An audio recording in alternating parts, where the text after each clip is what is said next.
DSP सदर circle Sialkot Imran Abbas ने नौजवान नस्ल की रगों में जहर उतारकर इनको अपनी कब्रें आप खोदने पर मजबूर करने वाले थोक के डीलरों मनशियात फरोशों के खिलाफ क्रैक डाउन मजीद तेज़ कर दिया है और इस सिलसिले में कार्रवाई करते हुए SHO थाना सदर सियालकोट और इनकी टीम के हमरा मनशियात फरोशी में मुलव्वस 3 मजीद मुलजमान को ड्रामाई अंदाज में गिरफ्तार करके इनके कब्जा से 12 किलो से जायद चर्स बरामद करके मुलजमान के खिलाफ फौरी तौर पर मुकदमा दर्ज कर लिया है। इस हवाले से DSP इमरान अब्बास का कहना था DPO सियालकोट जनाब असद नकवी साहब के हुक्म के मुताबिक मनशियात फरोशों के खिलाफ कार्रवाई जारी हैं। इसी सिलसिला में स्पेशल सर्च ऑपरेशन किए जा रहे हैं और ख़ास तौर पर जो मेन डीलर हैं, जो मेन सप्लायर हैं, उनको टारगेट किया जा रहा है। इसी सिलसिला में रेड किया गया इलाका थाना सदर में मुख्तलिफ जगहों पे, वहाँ से तकरीबन 12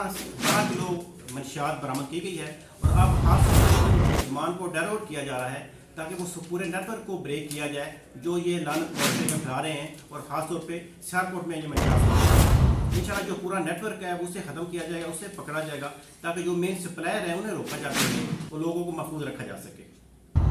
DSP सदर इमरान अब्बास का मजीद कहना था कि मनशियात फरोश माशरे का नासूर हैं। DPO सियालकोट हसन असद अलवी की क़यादत में सियालकोट से मनशियात फरोश और जुराइम पेशा नसर का सफाया कर दिया जाएगा। DSP इमरान अब्बास ने शहरियों से कहा कि वो अपने इर्द गिर्द जुराइम पेशा और मनशियात फरोशी जैसे घिनौने धंधे में मुलव्वस अनासर पर कड़ी नज़र रखें और फौरी तौर पर ऐसे अनासर की मुतलका पुलिस को इतला दें। इतला देने वाले शहरियों का नाम सीगा राज में रखा जाएगा।